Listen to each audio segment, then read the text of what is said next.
TV 2020 ekranlarından herkese mutlu sağlıklı günler sevgili izleyenler. Yeni bir gündem özelde Diyalog Medya Genel Yayın Yönetmeni Sayın Reşat Akar'la yeniden karşınızdayız efendim. Evet, Anayasa Mahkemesi'nin belediyelerle ilgili beklenen kararı nihayet bugün açıklandı. Seçimlerin Kasım'a ertelenmesi kararı Anayasa Mahkemesi'nden döndü sevgili izleyenler. Bu karar iptal oldu. Peki bundan sonra ne olacak? Bunları konuşacağız. Davacı taraf olan Cumhuriyetçi Türk Partisi Genel Başkanı Sayın Tufan Erhürman canlı yayına bağlanacak. Canlı yayın konuğumuz olacak. Yaşanan bu süreci ve mahkemenin verdiği kararı değerlendirecek. Bugün yaşanan bir diğer önemli konu da dün de konuşmuştuk hatırlayacağınız üzere. Ulusal Birlik Partisi Genel Başkanı Faiz Sucuoğlu'nun UBP'den istifası olacak. UBP Genel Başkanı, çok özür dilerim.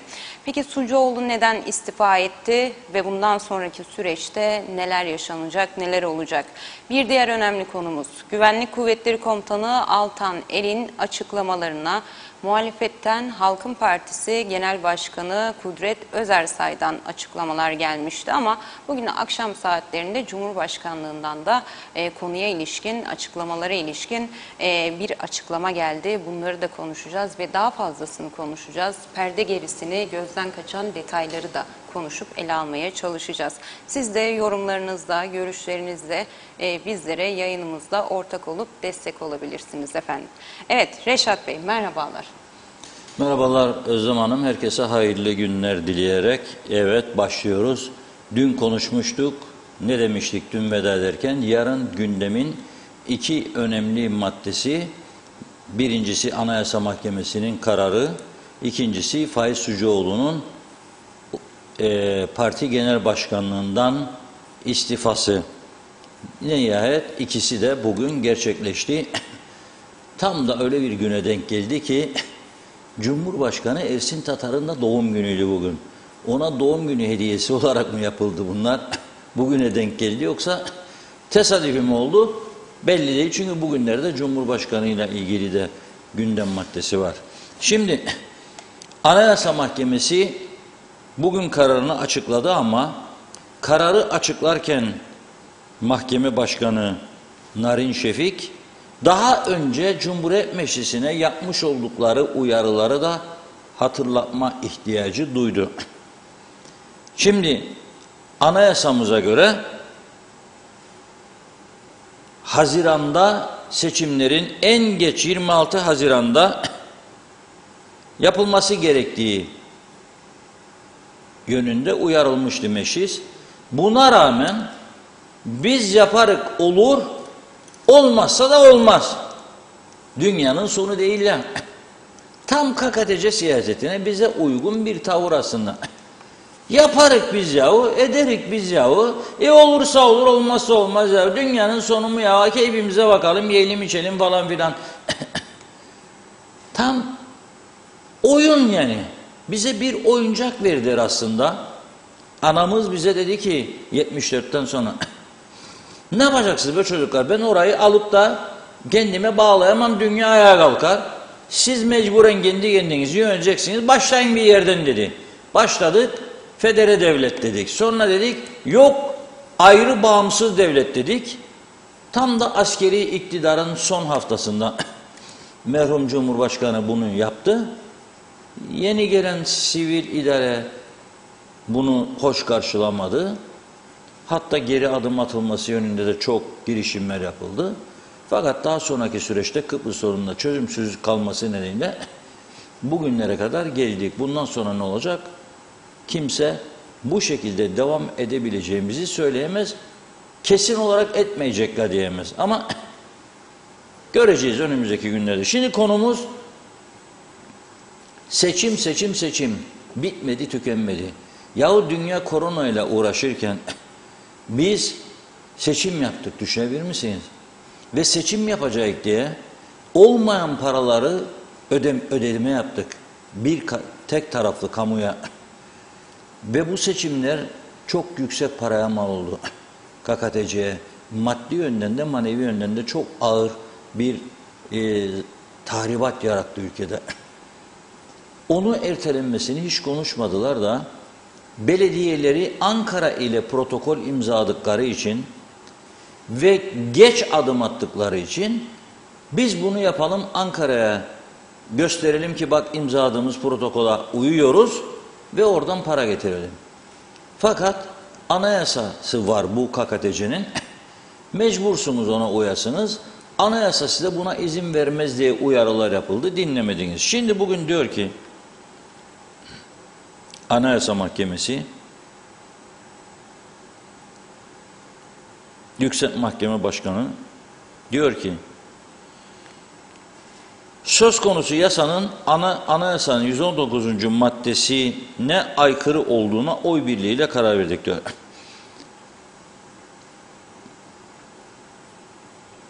Yasa eski haliyle yerel seçimlerin seçim döneminin sona erdiği yılın Haziran ayının Cumhuriyet Meclisi tarafından saptanan gününde yapılmasını öngörür. Cumhuriyet Meclisi Haziran'ın içinde hangi hafta sonu yapılacağına karar verir ama Haziran en son gün de 26'sıydı. Değiştirilmiş şeklinde yerel seçimlerin seçim döneminin sona erdiği Kasım ayının son pazar gününde yapılmasını öngördüğünü söyledi. Şefik yasanın değiştirilmiş şeklinde seçimlerin meclisin gün belirlemesine gerek olmaksızın Kasım ayının son pazar günü olarak belirlediğine işaret etti. KKTC'de son yerel seçimler 24 Haziran 2018 tarihinde yapılmıştı. Seçim halk oylaması yasası gerekse anayasanın 119. maddesi altında seçimlerin Haziran 2022'de yapılması gerekliydi. Yüksek Seçim Kurulu'nun bir yazıyla Cumhuriyet Meclisi'nin Haziran ayı içinde seçim tarihinin belirlenmesini talep ettiğini, ancak meclisin seçimin Haziran'da yapılabileceği son tarih olan 26 Haziran'dan 2 gün önce seçim halk oylaması değişiklik yasasını oy birliğiyle kabul ettiğini anımsatarak sonuç olarak Haziran 2022'de yerel seçimler yapılmadı dedi Mahkeme Başkanı.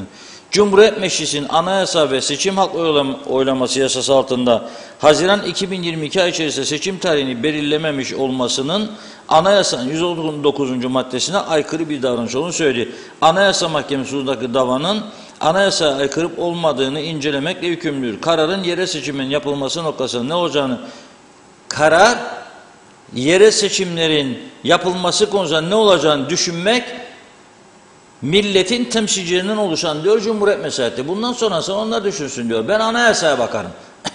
Anayasa ne derse odur. Yasal değişikliklerin nelere yol açacağını incelemesinde yasanın gerekçelerine bakılması gerektiğini belirterek söz konusu yasanın genel gerekçesinde reform yapılabilmesi ve Haziran 2022'de seçimlerin devlet mali işleyişinde aksamalar olacağını vurgulayarak ertelenmesinin öngörüldüğünü hatırlattı. Narin Şefik her iki genel gerekçede farklı nedenlerle yerel seçimin Haziran ayı yerine Kasım ayında yapılmasının öngörüldüğünü, Haziran 2022'de anayasaya göre gerekli olan ve yapılmayan yerel seçimin 27 Kasım'a ertelenmesinin anayasanın 119. maddesine aykırı olduğunu söyledi. Ama aynı zamanda bir şey daha uyguladı. Çok önemli. Burasının altını çiziyorum. Yasa altında görev sürelerinin uzatılması anayasaya aykırı diyor. Değişiklik yasasının belediyelerde seçilmiş kişilerin görev sürelerinin sona ermesine rağmen 27 Kasım'a kadar devam etmelerini mümkün kılmaya devam ettiğini belirterek Anayasa Mahkemesi'nin yasa altında görev sürelerinin uzatılmasının anayasaya aykırı olduğuna da karar vermiştir diyor. Yani uzattığınız ama anayasaya aykırıdır. Yani şu anda belediye başkanlarının statüsü anayasaya aykırıdır, yasa dışıdır. Ne olacak şimdi bu kadar süre yasa dışı yapılan icraatlar? Şarkıcılar getirdiler, türkücüler getirdiler, festivaller yaptılar, hala yapmaya devam ederler. Yol, kaldırım, maldırım. Ne olacak bu iş? Tam bir kaos. Tam bir kaos ortamı var memlekette. Bu inanılır gibi değil. Bunun içinden nasıl çıkacaklarını ben de merak ediyorum. Bundan sonra ne olacak? Bu çok önemli. Şimdi az sonra Anayasa Mahkemesi'ne dava açan CTP'nin Genel Başkanı Sayın Tufan Erurman canlı yayında bizlere bağlanacak telefonla. Ama mahkeme sonrasında orada bulunan CTP Genel Sekreteri Sayın Erdoğan Sorakı'nın bir sözüne ve sendika başkanının bir sözüne dikkat çekmek isterim. Sorak'ın şöyle dedi, UBP'nin yasa tanımaz, anayasa tanımaz tutumu bir kez daha diyor hukuktan geri döndü diyor. Biz diyor bu seçim halk oylaması yasasında diyor Anayasa Mahkemesi'ne taşıdık çünkü bunun diyor anayasaya aykırı olduğunu biliyorduk. Dolayısıyla diyor mahkemenin aldığı bu karar ışığında diyor seçim 27 Kasım'da yapılması tasarlanan yerel seçimler yok hükmündedir. Belediye başkanlarının o tarihe kadar uzanmış olan görev süresi de yok hükmündedir. Anayasa ihlali yapılmıştır. Dolayısıyla diyor meclis oturup yeni bir karar vermelidir. Belediye Emekçileri Sendikası Başkanı Mustafa Yalınkaya da karar sonrasında yaptığı açıklamada bu ülkede yasa tanımayan anayasayı katletmeye çalışan bir zihniyetle karşı karşıyayız. Ama diyor hep şunu söyledik, bizim son kalemizdir bağımsız yargımız diyor. Bu anlamda gururluyuz. Evet, son sözü mahkeme söyledi. Lefkoşa Belediye Başkanı Mehmet Harmancı da kısa bir sosyal medya açıklaması yaptı. Kararın detaylarını alacağım ve alacağımız kararları paylaşacağız. Şu kararını söyleyeyim, dilimizde tüy bitmişti diyor. Anayasa değişmeden bu reformu zorlamak ve seçim tarihini buna göre belirlemek kaos doğuracak diye. Alın size diyor nur topu gibi bir kaos. Doğum gününüz kutlu olsun Sayın Cumhurbaşkanı diyor Mehmet Harmancı. Topu da sonunda saraya atmış oluyor. Bu arada arkadaşlarımız Tufan Erhürman'ı aradılar mı bilmiyorum. Aramış olmaları lazım. Hazırsa Tufan Bey'le devam edeceğiz. Çünkü dediğim gibi mahkemede bu davayı açan CTP oldu. Ve Tufan Hoca da iyi bir hukukçu olarak biliniyor. Anayasa Mahkemesi'nden geri döneceğinden emindi bana göre. Ve çıktı. Peki şimdi bundan sonra ne olacak? Yani Haziran'dan bugüne belediye başkanlarının yapmış olduğu icraatlar ne olacak? Veya önlerinde duran ödemeler ne olacak? Faturalar dosyalarda yığıldı. Ödeyebilecekler mi bunları belediye başkanları? Ödeme etkileri var mı? Ama hepsinden önemlisi seçimler ne zaman olacak? Olabilecek mi? Ne tür kararlar alınması lazım seçimlerin olabilmesi için? Hazır mıyız acaba? Evet.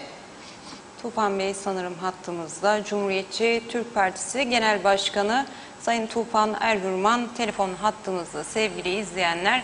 Tufan Bey merhabalar. Merhabalar efendim, iyi yayınlar dilerim. Selamlar hocam, nasılsınız? İyi akşamlar Reşat abi, sağ olun, iyi yayınlar dilerim. Bugün Cumhurbaşkanı'nın doğum günü ama sizin de hukuk zaferinizin günü diyeyim artık. Açtığınız bu dava herhalde beklediğiniz bir sonuçtu değil mi? Yani beklediğimiz bir sonuç tabii Sayın Akar. Çünkü biliyorsunuz mecliste tam da bu yasa geçerken yaptığımız konuşmalarda bunun zaten Anayasa Mahkemesi'nden muhakkak surette döneceğini, bunun açıkça anayasaya aykırı olduğunu defalarca söyledik. Ülkeyi böyle bir kaosa sürüklemeyin. Hasbelkader 27 parmak buldunuz diye anayasayı ihlal edebileceğinizi ve dilediğiniz tarihi de üstünden belirleyebileceğinizi falan zannetmeyin. Yapmayın bunu.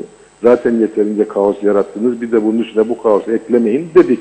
Dolayısıyla beklediğimiz bir karardı elbette. Ama tabii Anayasa Mahkemesi kararını açıklamadan önce çok da fazla hukuki yorum yapmak istemedik üzerine. Evet. Çünkü doğru olmaz Anayasa Mahkemesi'nin karar sürecinde. Ama maalesef böyle göstere gelen bir durum. Çünkü hatırlayacaksınız Anayasa Mahkemesi de hem Meclis Başkanlığı'na hem Başbakanlığı'na yazı göndererek Haziran sonunda seçimin yapılması için gerekli kararın alınmasını talep etmişti. Biz de o dönemde Halkın Partisi sevgili Kudret Özersay da meclisteydi. İki muhalefet partisi olarak biz de yasa önerisi verdik ve tarihinde seçimin yapılması için hukuki zemini de hazırladık. Ama bütün bunları dikkate almadılar. Saatlerce kürsüde konuştuk. Bu olursa kaos olacak, Anayasa Mahkemesi'ne gideceğiz ve sonuçta bu olacak dedik. Hiçbir şekilde dinlemediler.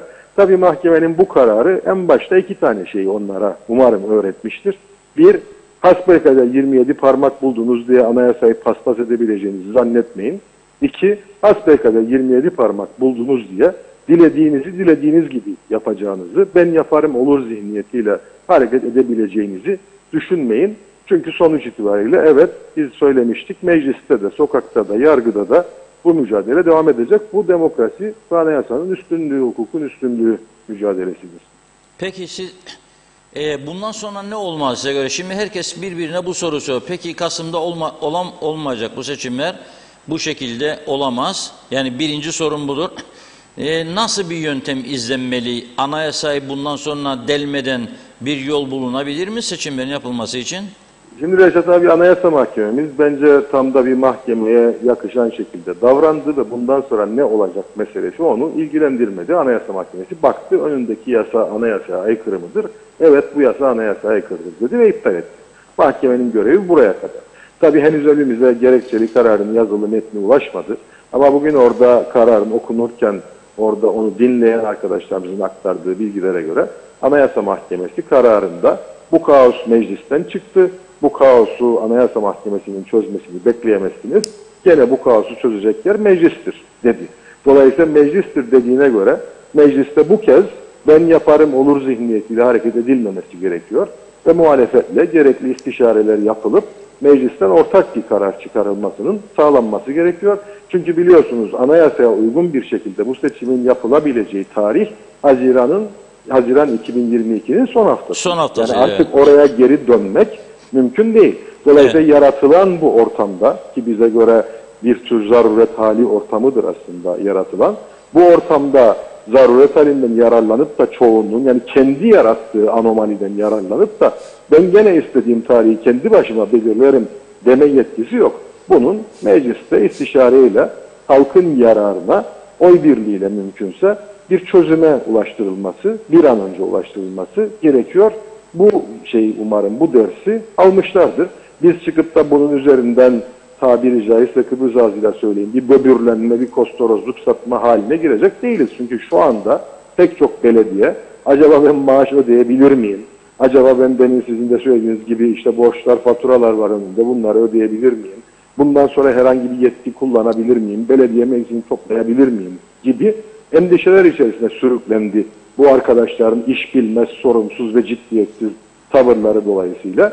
Dolayısıyla bizim toplumsal bir sorumluluğumuz var. Bu toplumsal sorumluluğu eğer o istişare süreci başlatılırsa biz ana muhalefet partisi olarak elbette göstereceğiz. Ama onlar gene kendi kafalarına göre davranmaya devam etme niyetindeyseler bu iş uzayacak. Zaten bugün biliyorsunuz Cumhurbaşkanlığı nihayet 13. günün sonunda resmi gazetede de yayınladı. Bu belediyelerin birleştirilmesiyle ilgili yasayı da yayınladı. Biz onu da Anayasa Mahkemesi'ne götüreceğimizi defalarca mecliste saatlerce anlatarak ve gene tam da böyle saatlerce anlatarak söyledik. Gene dinlemediler. Şimdi bugün Cumhurbaşkanlığı biliyorsunuz açıklama yaptı. Dedi ki işte akıl ve mantık yoluyla süreci sürdüreceğiz. Ama biliyorsunuz ki bu iptal edilen yasa da gene Cumhurbaşkanlığı tarafından imzalanarak resmi gazeteye yayınlanmıştı. Evet. İşte biz gene mecliste saatlerce anlattıktan sonra ve Cumhurbaşkanlığı da bizim anlattıklarımızı duyduktan sonra imzalamıştı bu yasayı. Yani bu yasa iptal edildi bugün. Bu sadece hükümetin iradesi değil iptal edilen.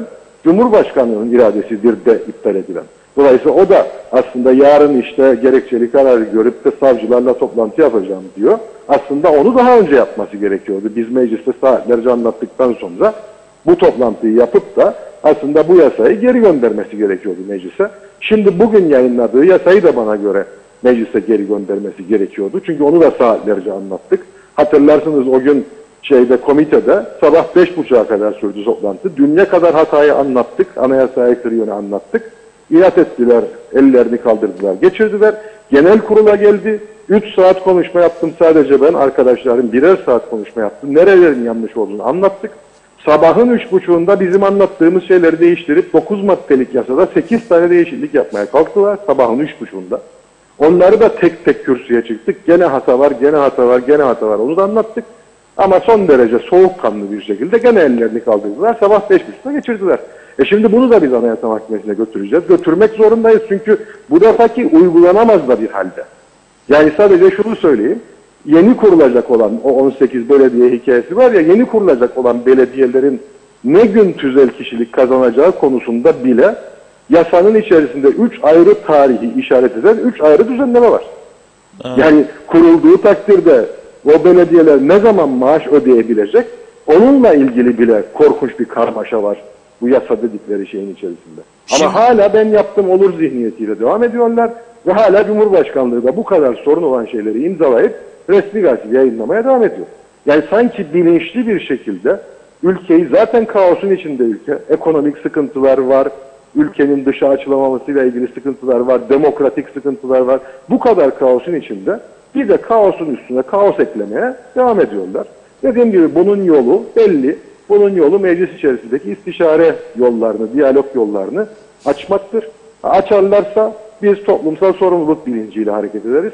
Açmazlarsa maalesef bu kaos devam edecek. şimdi tabii ben size onu sormak istedim izleyicilerin de tam anlaması açısından.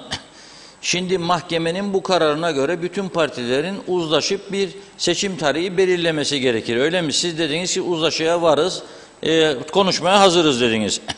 Tabii ki mecburen, yani toplumsal sorumluluk ama gereği. bu görüş herhalde az önce Cumhurbaşkanı'nın o belediye sayısının 18'e düşürülmesini öngören kararı imzalaması öncesindeki bir düşünce miydi? Yoksa hala geçerli mi? Çünkü siz bunu imzalayarak tekrar mahkemeye o imzaladı, sizi tekrar mahkemeye davet ediyor. Yani siz dediğiniz davet edeceksiniz, edin bunu da demek istiyor size herhalde. Aynen öyle. Aynen öyle. Sizce ne umuluyor bundan? Yani birileri kaosa mı oynuyor bu ülkede? Nedir? Yani ben de demin onu dedim Reşat Bey. Yani öyle görünüyor ki kaosun üstüne kaos eklemekten bir medet uman bir tavır var. Ama ne medet umuluyor, bundan ne gibi bir çıkar elde edilecek bunu bilmiyorum. Ama şunu biliyorum, hukuk tanımaz, demokrasi tanımaz.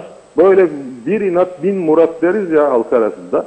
Tam o şekilde davranan, hiçbir şekilde ders almayan, muhalefetten ders almadığı yetmezmiş gibi Anayasa Mahkemesi kararlarından da ders almayan bir yapı var karşımızda.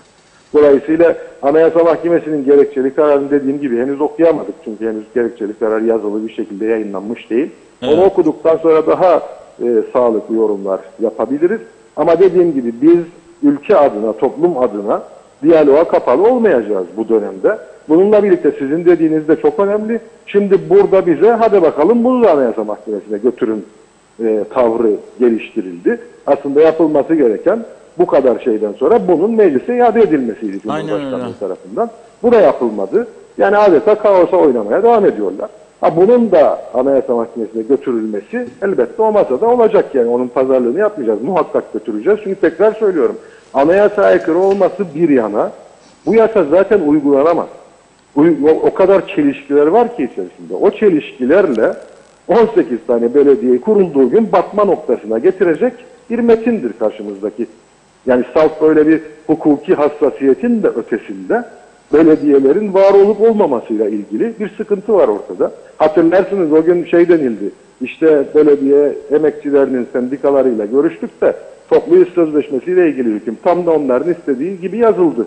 Neden bunlar sokakta? İşte bunun için sokakta. Bugün şey bile tartışılmıyor mu? Maaş ödenebilecek mi, ödenemeyecek mi? Bu insanlar maaşlarını alabilecek mi, alamayacak mı? Bu bile tartışılmıyor mu? Tam da o yasayla bu gene tartışma konusu haline gelecek. Yarattıkları kaosun nereye kadar gittiğini bile bilemeyecek kadar ciddiyetsiz ve sorumsuz bir yapıyla karşı karşıyayız maalesef. Ve kendilerine anlatılmasına rağmen, defalarca anlatılmasına rağmen. Evet. Yani bunu gerçekten anlamak mümkün değil. Şimdi mahkemenin kararı, yani mahkeme başkanının okuduğu kısmı, tabii mahkeme gerekçeli kararını yarın açıklayacakmış. Onu öğreneceğiz ama az önce siz de söylediniz. 26 Haziran son gündü anayasaya göre seçimlerin yapılması ve o tarihten sonraki durumu da mahkeme başkanı şöyle izah ediyor. Yasa altında görev sürelerinin uzatılması da anayasaya aykırı. Dolayısıyla bu belediye başkanlarının 26, bir hukukçu olarak soruyorum size bunu. 26 Haziran sonrasında yaptıkları icraatlar anayasa aykırı mı sayılacak şimdi ve eğer aykırıysa bununla ilgili herhangi bir tedbir alınabilir mi? Yani bu belediye başkanları bunu yaptığı için suçlanabilir mi? Bunlar yargıya taşınabilir mi? Ne geçerliliği var mı? Bir de belediye başkanının önünde yaptırdıkları işler vardır, ödenmesi gereken paralar vardır. Ödeyebilirler mi bu saatten sonra, yoksa ödememeleri mi gerekir? Şimdi şunu söyleyeyim Reşat abi. Tabii kararı, gerekçeli kararı okuduktan sonra biraz nüans bir şeyler söyleme hakkımı saklı tutuyorum. Çünkü tam onu okumak lazım. Ama salt hukuk teorisi açısından şunu rahatlıkla söyleyebilirim. Biz bu yasa geçerken bunu da söylemiştik bu arkadaşlara. Demiştik ki Haziran ayının son günü geçtiğine göre artık zaten anayasaya göre bu belediyeler ve muhtarlıkların hepsi işgüder konumdadır. Ne demek işgüder? Sadece günlük cari işleri yapabilirler. Öyle ihaleye çıkmakmış, yeni proje geliştirmekmiş, bilmem istihdam yapmakmış. Böyle şeyler yapamazlar. Çünkü anayasadaki görev süreleri zaten 4 yılla sınırlı. Ve biz bunu söylerken hatırlarsınız Yüksek Mahkeme Başkanı Sayın Narin Ferdi Şefik de buna benzer bir açıklamayı zaten kamuoyuna yapmıştı. Buna rağmen bu arkadaşlar bu yasayı hazırlarken onu da oraya koydular ve bunların görevleri devam eder dediler. O gün de söyledik onlara, bunu yazsanız da yazmasanız da anayasada görev süreleri 4 yıl olduğuna göre bu noktadan sonra bu belediyelerin, belediye meclislerinin, başkanlarının, muhtarlarının yapabileceği işler sadece günlük cari işlerdir. Yani muhakkak yapılması gereken işler vardır ya, işte muhtar ikametgah belgesi verecek. Verecek evet. Yani bunu engelleyemezsiniz. Belediye çöp toplayacak mesela. Çöp toplayacak. Yani çöp toplamasını engelleyemezsiniz. Çünkü bu yani günlük cari iştir. Ama bu yasayı çıkardılar ve bu yasa aracıyla belediyelere dediler ki ne istersen yap. Biz bunun anayasaya aykırı olduğunu, olamayacağını söyledik ama hepimiz biliyoruz ki Anayasa Mahkemesi iptal kararları geriye yürümez anayasaya göre. Evet. Dolayısıyla o yasa yürürlükte olduğu için Anayasa Mahkemesi'nin iptal kararı da bugün çıktığı için bugüne kadar yapılmış olan, o yasanın çıkmasından bugüne kadar yapılmış olan işler açısından hiçbir belediye başkanının, belediye meclisinin sıkıntı yaşamasına bence teorik olarak gerek yoktur. Evet. Gerekçeli karar okuyacağım ama yani bunun yanlış olacağını hiç düşünmüyorum. Evet. Gerek yoktur. Bundan sonrası için ama bu karar artık çıktığına göre tüm belediye başkanları, belediye meclis üyeleri ve muhtarlar bilecek ki günlük cari işleri yapmak dışında herhangi bir şey yapmaları artık mümkün değildir, mahkeme kararıyla sabittir. O yüzden de bu saatten sonra işte ihaleymiş, personel alımıymış, büyük proje geliştirmekmiş, bilmem neymiş, yani günlük olan ve muhakkak yapılması gereken işler dışında herhangi bir şey yapmaları artık söz konusu değildir. Yaptıkları takdirde Anayasa Mahkemesi'nin kararına aykırı davranmış olacaklar. Son bir soru sorayım. Bu 18 belediyeye düşürülmesini öngören yasa değişikliği de Cumhurbaşkanı tarafından onaylandığına göre bunun da Anayasa Mahkemesi'ne götüreceksiniz bunu da. Evet. O sonucu almazdan önce siz seçim tarihi belirlenmesinden yana mısınız yoksa hayır, çünkü belirleseniz de düşecek yani, değil mi? Tabii onun muhakkak alınması gerekir. Ara emri safhasında alırsak daha erken almış oluruz sonucu. Dolayısıyla tarihin ona göre biraz daha erken olması mümkün olur. Ama ara emri olmazsa ve esasına kalırsa Anayasa Mahkemesi gene makul bir süre verecektir. Biliyorsunuz bunu da çok hızlı görüştü. Hatta 12'sinde açıklamayı düşünüyordu ama daha da erken açıkladı. Neden mahkememiz bu kadar yoğun çalışmak zorunda kendini hissetti? Ülke daha da fazla kaosa girmesin diye. Dolayısıyla biz de bu davayı bir an önce açacağız ve bir an önce mahkemeden ara emrinin görüşmesini isteyeceğiz muhtemelen. Çünkü yani ara emrinde eğer durduracaksa zaten yürürlüğünü o zaman tarih konuşulabilir hale gelir. Yani bunların ikisi de tarih konuşulurken hem bu iptal edilen yasa hem de şu anda bizim mahkemeye götüreceğimiz yasa tarih konuşulurken ikisi de o konuşmanın geçeceği, istişarenin yapılacağı masada olacak. Evet, çok teşekkür ediyoruz Sayın Erhürman. Ben teşekkür ederim Reşat abi. Kolaylıklar diliyoruz. İyi akşamlar. Sağ olun. Evet, CTP Genel Başkanı Tufan Erhürman. Ülkemizin önemli bir hukukçusu aynı zamanda. Anayasa Mahkemesi'ne götürmüşlerdi. Seçim tarihinin ertelenmesinin anayasa aykırılığını. Mahkeme Başkanı, Yüksek Mahkeme Başkanı zamanında meclisi, siyasi partileri, hükümeti açık bir şekilde uyarmıştı. Değiştiremezsiniz bu anayasaya göre tarihi. Yani Haziran'ın sonuncu pazarına en geç yapmanız lazım. 26 Haziran. Buna rağmen biline meclis seçim tarihini Kasım'a erteleyerek hem belediyeleri daha ciddi bir çıkmaza sürüklemiş oldu hem de şimdi bir kaos ortamı yaratıldı. Seçimlerin şimdi ne zaman olacağını kimse bilmiyor.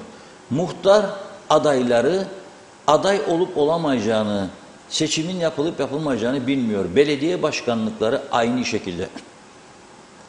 Ve bugün bu kararın arkasından Cumhurbaşkanı'nın diğer ikinci belediyelerle ilgili yasayı bekledip bugün imzalaması yeni bir kaosa yol açacak diyor Tufan Bey.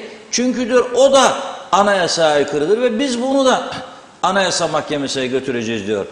Anayasa Mahkemesi'ne götürdükleri zaman belediyelerle ilgili bir başka yasa değişikliğini, o zaman seçim tarihini belirlemek doğru bir yaklaşım olmayacak. Nitekim diyor ki tabii ki olmaz diyor. Yani şimdi oturalım, yarın iktidarın 3 partisi UBP, DP ve YDP deseler birlikte oturalım, yeni bir seçim tarihi belirleyelim. Ana muhalefet ve diğer Halkın Partisi'nin iki milletvekili buna katılamaz. Halkın Partisi bilmiyorum da açık açık söyledi Tufan Hoca, CTP buna evet diyemez. Çünkü sayının 28'den 18'e düşürülmesinin de anayasaya aykırı olduğunu düşünüyor.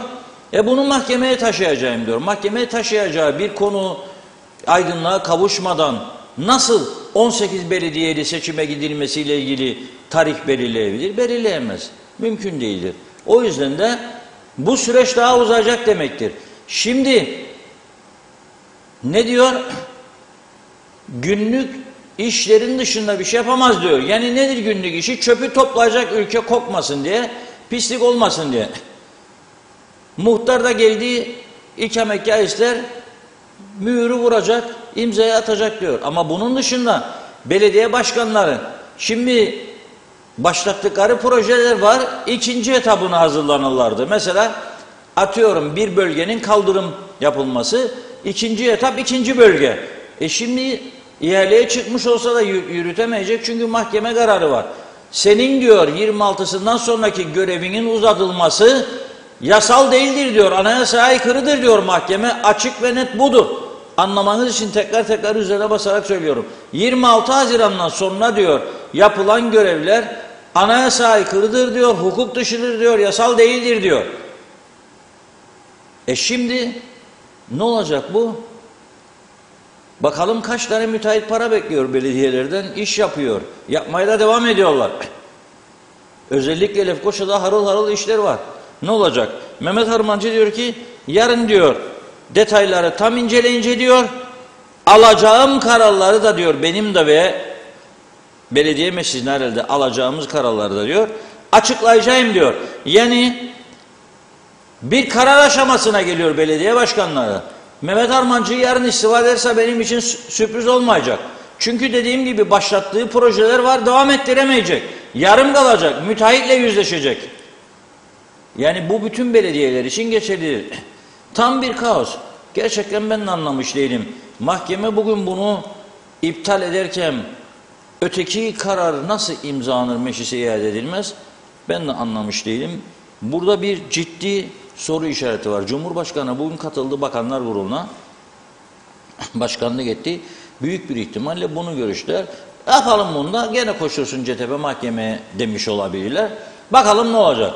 Tamam mı memleket? İşler belediye seçimleri olmasa da olur diyen olabilir. Olmazsa olamaz. Çünkü maaş ödemesini nasıl yapacak ay sonunda? Hadi bakalım söyleyin. Mahkemenin bugün kararı çıktı. Hangi yetkiyle belediye başkanı imzalayacak maaşların ödenmesini?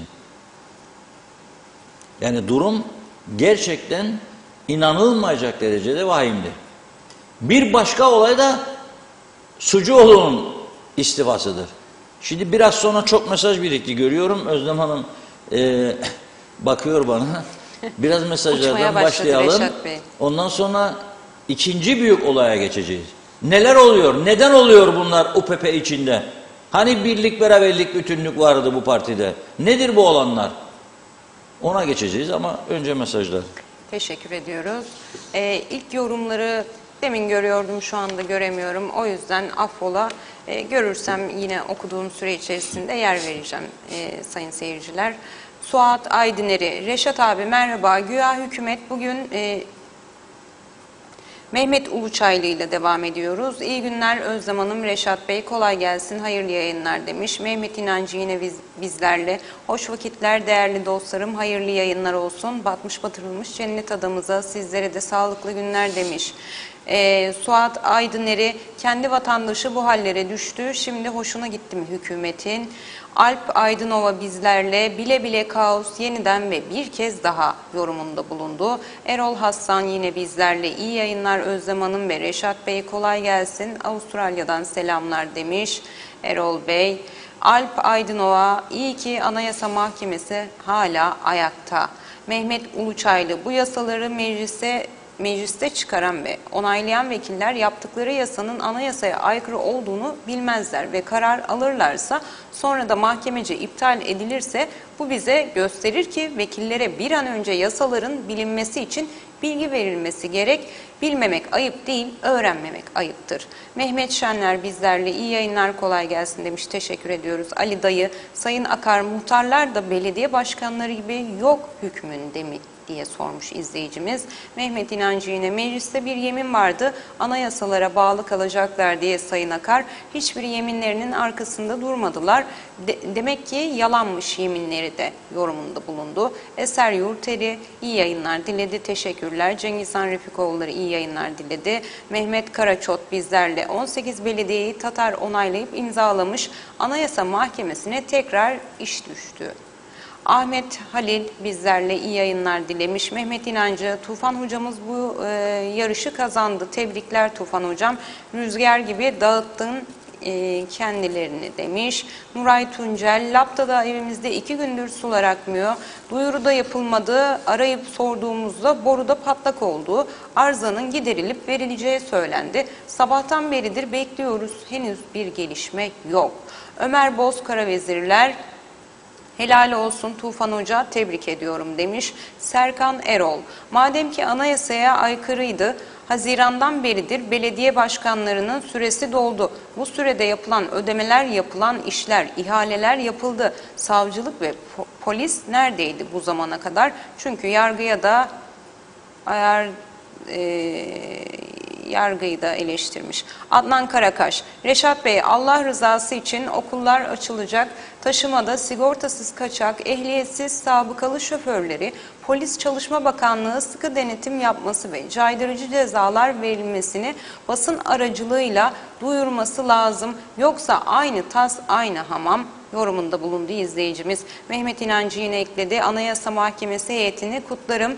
Yerinde bir karar verdi. Herkes haddini bilmeli. Evet, devam ediyoruz. Hasan Nihat Erduran, Karpaz'da ilçe yapıp 7 belediye ile seçim tarihi belirleyip seçime gidilmesi uygun olur. O tarihe kadar mevcutlar yetkili kılınmalıdır. 7 denetlenebilir. Büyük belediyeye kimse karşı çıkmaz herhalde. Anayasa Mahkemesi de eminim denetimsiz derebeyliklere dönüşmüş belediyeler istemeyecektir. Anayasa kaosa müsaade etmez herhalde demiş. Mehmet İnancı, davul zurna nerede diye soru sormuş. Serkan Erol, Anayasa Mahkemesi de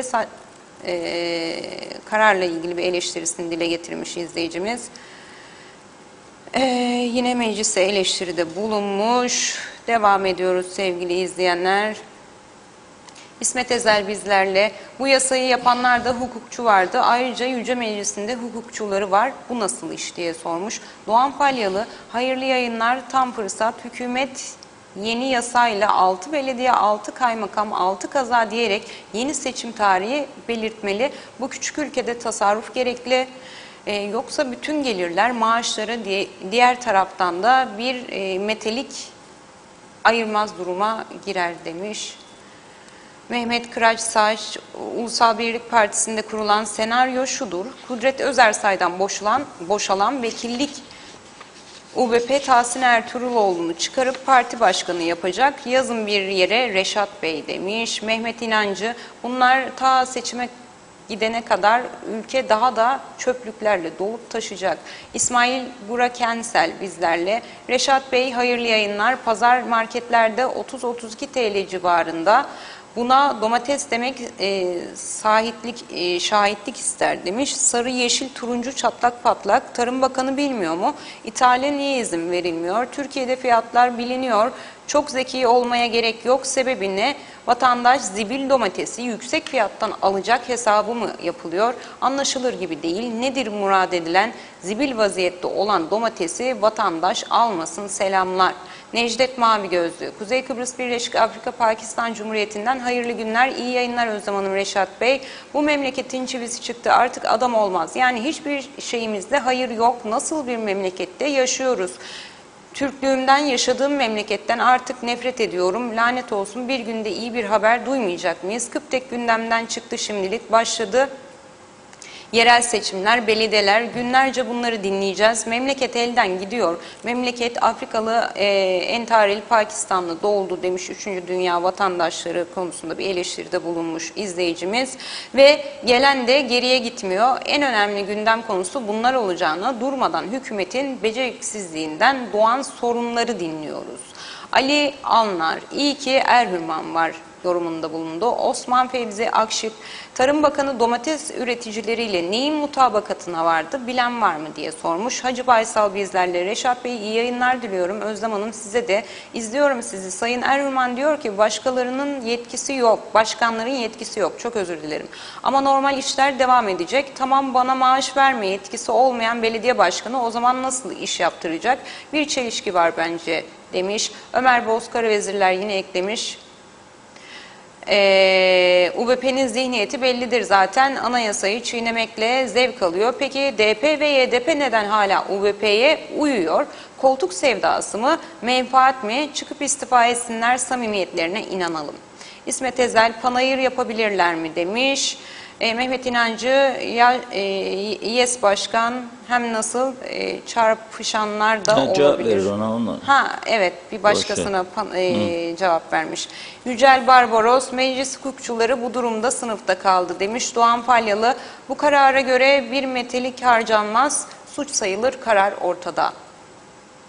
Vahit Erdoğan, iyi yayınlar diliyorum Reşat Bey. Muz Cumhuriyeti muz bunlar, Muz Cumhuriyeti muz bunlar zannettiler. Muzu soyduk, yiyeceğiz. Hadi buyursunlar, gelsinler bu muzu, bakalım yutabileceklerse demiş. Kürşat Akmurat, yazıklar olsun güzelim memleketime. Kürşat Akmurat, Kürşat sanırım, ne hallere getirildi demiş. Mehmet İnancı'nın ülkenin ayağa kalkması için 20 yıla ihtiyaç var yorumunda bulundu. Hüseyin Koltan, güzel günler, hayırlı yayınlar dileriz. İyi ki varsınız Diyalog TV ve TV 2020 ailesi. Dilinize, emeğinize sağlık, saygılarımla demiş. Necdet Mavi Gözlü, bu memleket bu durumlara getiren 48 yıllık Kuzey Kıbrıs Türk Cumhuriyeti'nin en az 40 senesini iktidarda geçiren UBP sebep olmuştur. Faiz Sucuoğlu parti başkanlığından istifa ediyormuş. Vallahi yesinler birbirlerini, bu UBP olduğu sürece bu memleket hayır etmez. Suat Aydıner'i, Reşat abi hükümet güya bugün mazbatalarla ilgili, dün de Suat Bey bu çağrısını yine yinelemiş bugün. Emel Karaoğulları, ya lütfen Denktaş'ı mezardan çıkarıp hükümetin başına koyun. Lütfen Denktaş gitti, ülke bitti dedi. Yine karşılıklı konuşmalar var, atlıyorum. Engin Sedat Tözün, kaos kimin işine yarar, onu çözersek sorun biter. Vedat Özkan, Ankara'dan herkese selamlar, saygılar. 2 yıldır yazıyorum. Kuzey Kıbrıs Türk Cumhuriyeti'nin en büyük sorunu anayasa ve siyasal sorunlardır. Bunlar çözülmeden ülke asla düzelmez. Faiz Bey istifa etmekte çok geç kaldı. Bir ülkede yatırım, üretim, sanayi ve turizm olmadan asla kalkınamaz ülke. Siyasiler de bunu biliyor demiş. Serkan Nevel, çoğu alınan kararın ne olduğunu bile bilmez. 18 belediye iptali sanıyor. Özerk Raif, demek ki artık mecliste doktor yerine daha çok hukukçu, ekonomist ve siyasal bilimler okumuş kişileri görmeliyiz. Cengiz Genç, hayırlı günler, hayırlı yayınlar. Yukarı Bostancı'dan selamlar, sevgiler, saygılar. Reşat abi, Özlem abla, iyi ki varsınız demiş. Teşekkürler. Vedat Özkan, 28 belediye 8'e indirilmeli ve hükümet tarafından mali destek verilmelidir. Tema Yavaş, iyi yayınlar, yağmurlu Londra'dan selamlar demiş. Özlem Hanım, Reşat Bey, çok teşekkürler. Vahit Erdoğan, bunlar zaten burayı, evet yine aynı yorum anladığım kadarıyla. Osman Yüceler, iyi ki Tufan hocamız var demiş. Arif Koroğlu, iyi ki memlekette CTP diye bir parti var yorumunda bulundu. Hüseyin Yener, Antalya'dan sevgiler, selamlar dilerim. Bütün Diyalog TV ekibine başarılar dilerim yorumunda bulundu. Necdet Mavi Gözlü, KKTC'de marketlerde domates seçmekte zorlanıyorsunuz. 30 TL Güney Kıbrıs'tan bugün domates aldım taş gibi 70 cent demiş. Çağatay Doluner Haydutlar Diyarı demiş, forever diye de eklemiş. Selçuk Uskan, beni okumadınız dedi. Selçuk Bey görmedim. Affınıza sığınıyorum. Hasan Yalınca yine bizlerle. Bir tek çare var, o da çözüm ve uluslararası hukukun içine girme demiş. Son yorumumuzdu. Yorumlarınız için çok teşekkür ediyorum. Görmediğim, atladığım varsa da affola. Evet Reşat Bey.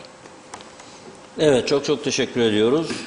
Ve öyle anlaşılıyor ki daha bu yere seçimler konusunu, belediyeler konusunu çok konuşacağız. Çok yıllar harcadık. Yıllardır belediye sayısının çok olduğunu hepimiz konuştuk, tartıştık. Ve hep işi ciddiyetsizlikle ele aldık. Ve her zaman da Türkiye ile yapılan ekonomik ve mali işbirliği protokollerinde belediyeler reformunu, kamu reformunu hep bunları koydular. Özelleştirmeyi de koydular ama yapmadılar. Yapmadıkları için de son dönemlerde Türkiye diyor ki yapmazsanız benden yardım almazsınız. Bunlar da yıllarca oyaladıkları bir konuyu anayasaya bakmaksızın, anayasanın ilgili maddelerini değişme ihtiyacı duymadan yapmaya kalktılar. Niye beklettiniz siz? Haziran'da seçimler var, bu işi de 24'ünde 2 gün kala ayın sonuna yasayı değiştiniz, seçim tarihini değiştiniz. Bu kadar ay neredeydi aklınız? Neden yapmadınız? Bunlar soru işaretidir. Bunlar kendi kendilerinin yaptıkları işin ne olduğunu bence bilmez durumdalar. Veya bilerek bir şey kaosa oynuyorlar. Başka bir durum vardır. UBP içinde yaşananlara da bakalım. Gerçekten akıl alır gibi değil. Yani tam bir şey vardı ya, hani çocuklara böyle okullarda gösterirler. Bir oyuncuk var, böyle çocuk oyunu. Ali topu tut, tut Ali tut diye, hatırlar mısınız onu? Adın ne senin? Oli, Top oynayalım mı? olur. O zaman hadi topu al, hadi al, hadi al, hadi al. Hadi topu tut, hadi tut, hadi tut. Hadi topu al, hadi al, hadi al, hadi al. Hadi topu tut, hadi tut, hadi tut. Adın ne senin? Oya, Top oynayalım mı? olur. O zaman oya topu al, oya al, oya al, oya. Oya topu tut, oya tut, oya tut. Oya topu al, oya al, oya al, oya. Oya topu tut, oya tut, oya tut. Adın ne senin? Ata, Top oynayalım mı? olur. O zaman at topu at, at, at, at, at, at, at topu tut, at tut, at tut. At topu at, at, at, at, at, at topu tut, at tut, at tut.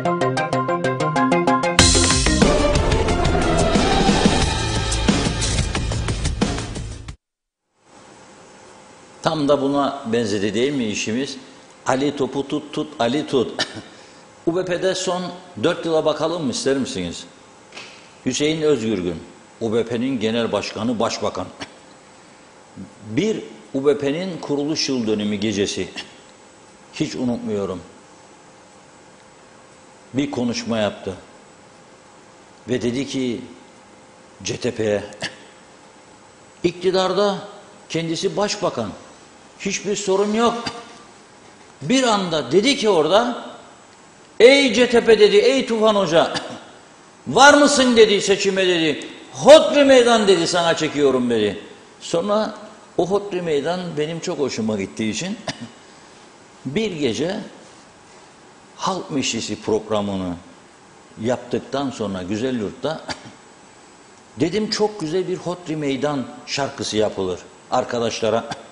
Yemeğe gittik köylü insanlarla, Hayvancılar Birliği Başkanı ekibi falan. Orada aklıma geldi. Orada dedim birkaç kişiyle şu anda çekim yapalım. Hodri meydan desinler. Farklı farklı insanlar. Sonra döndüm, gece o vakitte kağıdı kalemi aldım, Hodri Meydan şarkısını yazdım. Ve bestelendi sonra Hodri Meydan. Bugün aklıma geldi arkadaşlar, bugün programın şarkısı ne olacak dediler. Ben de dedim ki onlara, Hodri Meydan'dan daha güzel bir şarkı mı olabilir? Çünkü devamlı 4 yıldır herkes birbirini Hodri Meydan diyor. Ve iktidar partisi içinde OBP'liler hani kardeş, birlik, beraberlik, dayanışma, biz biriz sloganları vardı. Birbirlerini Hodri Meydan çekiyorlar. İnanılır gibi değil bu değişim. Bunda da bir şeyler var diye düşünüyorum. İster misiniz o şarkıyı dinleyelim önce arkadaşlar bulsun. Var mı? Hazır mı şarkımız arkadaşlar?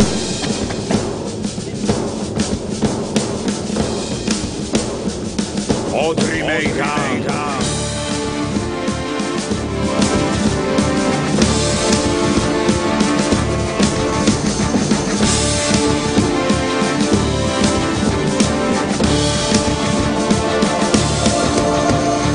Hodri Meydan, Hodri Meydan, Hodri Meydan, Hodri Meydan, Hodri Meydan, Hodri Meydan, Hodri Meydan, Hodri Meydan. Bir yanda ortağın çilesi, diğer yanda tufanın şiddeti, gezici verdi cesareti. Öyleyse Hodri Meydan, gemi karaya vurdu, Özdemir atladı kurtuldu. Çınarda kurmaya başlayınca doktor yine umut oldu.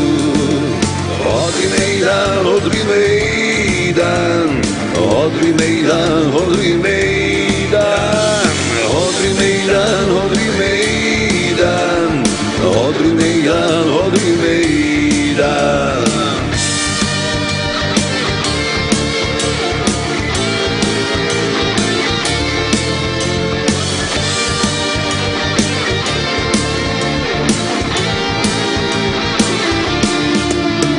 Kudret diyor haydi mahalleye, Cemal güveniyor reise, Çakıcı kükrüyor her yerde, yeniden doğanlar sahnede. Güneşin etrafı bulutlandı, şimşek çaktı, yağmur yağdı, beklemeye tahammül kalmadı. Öyleyse Hodri Meydan, Hodri Meydan, Hodri Meydan, Hodri Meydan, Hodri Meydan, Hodri Meydan, Hodri Meydan, Hodri Meydan, Hodri Meydan, Hodri Meydan, Hodri Meydan, Hodri Meydan, Hodri Meydan, Hodri Meydan, Hodri Meydan, Hodri Meydan, Hodri Meydan. Hodri Meydan.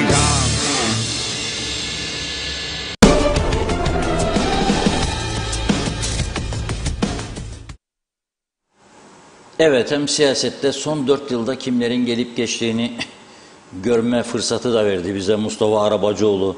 Serdar Denktaş ondan çok büyük destek görüyordu. Sevilen birisiydi. Siyasetten çekilmişti ama partisinin yanında falan gözyaşlarını tutamadı, kucaklaşmalar falan. Kasım 2017'de bu şarkının sözlerini yazmıştım.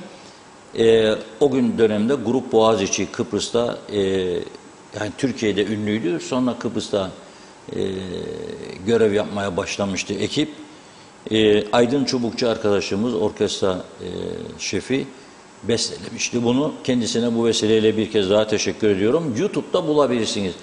YouTube'a girdiğinizde Hodri Meydan şarkısı diye yazarsanız çıkar karşınıza. Hodri Meydan veya Reşat Akar'ı da eklerseniz daha kolay çıkar. İstediğinizde dinleyin. Böyle Kuzey Kıbrıs'ın trajikomik durumunu görmek isterseniz hem değişsin durumunuz, üzüntülü haliniz gitsin, ne bileyim mutsuzluğunuz gitsin. Bunu izleyebilirsiniz. Şu anda da yaşanan böyle Faiz Sucuoğlu Bey, bakınız 4 yıl kadar önce ne oldu? Hüseyin Özgürgün Hodri Meydan dediği çekti CTP'ye, fakat iktidarı kaybetti. Başbakanlığı kaybetti. Sonra UBP içinde genel başkanlık yarışı oldu. Ersin Tatar yarışı kazandı. Başbakan oldu. Başbakan olduktan kısa bir süre sonra Özgürgün'le ilgili ciddi iddialar ortaya atıldı. Banka hesapları açıklandı. Listeler halinde. Ve sonra savcılık göreve davet edildi, polis göreve davet edildi. Yapıldı bütün işlemler, hazırlıklar, dosyalar hazırlandı. Bu arada meclis Özgürgün'ün dokunulmazlığını kaldırdı, hem de UBP'lilerin oylarıyla. Çatır çatır arkadaşlarının aleyhinde oy verdiler. Yeni yönetim öyle işaret verdiği için herhalde. Ne zaman ki dosyalar hazırlandı, Hüseyin Bey'e dosyaları ve dava ceplemesini götürdüler. Hüseyin Bey'i evde bulamadılar. Nerede? Türkiye'ye gitmişti. O gün bugün İstanbul'da yaşıyor. Ne oldu sonra UBP'de? Ersin Tatar Genel Başkan Başbakan. Sonra ne oldu? Ersin Tatar Bey'e bir ışık yakıldı. Ankara'dan mı yaktılar ışığı, Konya'dan mı, Kayseri'den mi bilmiyorum. Bir yerden geldi ışık, Cumhurbaşkanı adayı oldu. UBP'de de genel başkanlık yarışı başladı. İkinci tura kalan Faiz Sucuoğlu'nun kazanacağına kesin gözle bakılırken bir gece ansızın kapısı çalındı. Bunlar çocuk hikayesi gibi aslında. Faiz Sucuoğlu'nun. Sabahın 3'ünde miymiş, 4'ündeymiş. Bana ne 3'ünde, 4'ünde. Demişler ki sen bu ikinci tura girme. Geri dal. Bak o zaman göreceksin ki önün açık olacak. O da ikinci tura girmedi, çekildi. Ersan Saner rüyasında görse inanmazdı UBP başkanı olacağını. Çünkü daha önceki seçimlere girdi, başarılı olamadı. Düşünür yani başkan olsun, olamadı. Yetki alamadı partisinden. Ne oldu? Tek başına aday ve genel başkan oldu. Başbakan da oldu. İşleri tam iyi götürdüğünü düşündüğü bir dönemde bir video yayınlandı. O video onu istifaya zorladı. Faiz Sucuoğlu Bey'le el sıkışmam dedi. Bana oy attı bu komploları dedi. Mahkemeye gitti, şikayetçi oldu. Bu çünkü yasalarımıza aykırıdır. Özel hayatın korunması diye bir şey var. Ersan Saner Bey'in bu videosunun yayınlanması özel hayatın korunmasına aykırıdır. Kim yaydı bunu? Faiz Bey'i işaret etti. Dava açılmasını istedi. Çağrı yaptı. Faiz Bey'e git ifade ver dedi. Gitmedi Faiz Bey. Çünkü onun dokunulmazlığı vardı. Bu defa ne oldu? Ersan Bey gidince Faiz Sucuoğlu tek başına iktidar yürüyüşü gece gündüz koşturdu. Korona dinlemedi. Kucaklarda sallandı, havalara atıldı. Genel başkan oldu. Dedi ki ben %61 dedi, tarihte görülmemiş bir oy aldım. Tabii ki başbakan olacağım. Oldu. 2 ay bulmadı. 58 günde istifa etti. Niçin istifa ettiğini bilirsiniz. Faiz Bey niçin istifa etti o dönem? Çünkü kendisinin Maliye Bakanı atadığı Sunat Atun'la ihtilafa düştü. Döndü. Bu defa tekrar görev aldı. Cumhurbaşkanı dedi, sen dedi ver istifanı, ben gene sana vereceğim dedi, korkma dedi, arkadaşlık dedi. Sonra döndü gene verdi. Hükümet ortakları bu kez dıpıyla yıdıpı oyuncuk oynadılar kendine. Daha önce övdüler, merak etmeyenin de eklediler. Güven belirttiler. Sonra dediler yerine ikinci görev aldığında yok biz seninle oynamayık. Küstüm darıldım. Saklambaç oyunu oynarken elma dersem çık, armut dersem çıkma. Böyle bir trajikomik durum olamaz bu başka bir ülkede. Çünkü başka ülkelerin ciddi işleri var. Ekonomisi var, ekonomik sorunlar var, doğal gazı var, elektriği var, yolu var, çukuru var, kaldırımı var. Bir yığın işleri var adamların. Bizim olmadığı için tanınmamış devlet olmanın avantajlarını kullanarak devamlı bir oyuncuk olacak ki vakit dolsun. Maaşlar nasıl olsa bir şekilde ödeniyor ya. Oyuncuk olacak. Başka ne iş yapacak bu arkadaşlar? 50 kişi mecliste, bilmem kaç yüz kişi parti MYK'lar. Bir partide 2 milletvekili var, 150 parti meclis üyesi varmış. Allah'a 10 parti 1500. Ne iş yapacak bu arkadaşlar? Bir heyecan olması lazım devamlı. Ali topu tut, Ali tut. Ali mi tutacak, Veli mi tutacak? Böyle oynuyoruz kendi kendimize. Başkaları da bize uzaktan baktığında güler. Gerçi kimse ilgilenmez ha. Ankara'dakiler falan baktığında güler. Bir de bu Rum komşucuklarımız yanına gider, manına gider. Andrullalar gelir. Dur Kogiproslar be derler. Kelle binna derler. Yani çok akıllı demektir. Ben bu aslında tersi de öyle öğretmişlerdi bana bunun tersi. Kelle binna demek çok akıllı. Tersini söyledim işte siz düşünün yani. Müthiş beyin, zeki adamlar.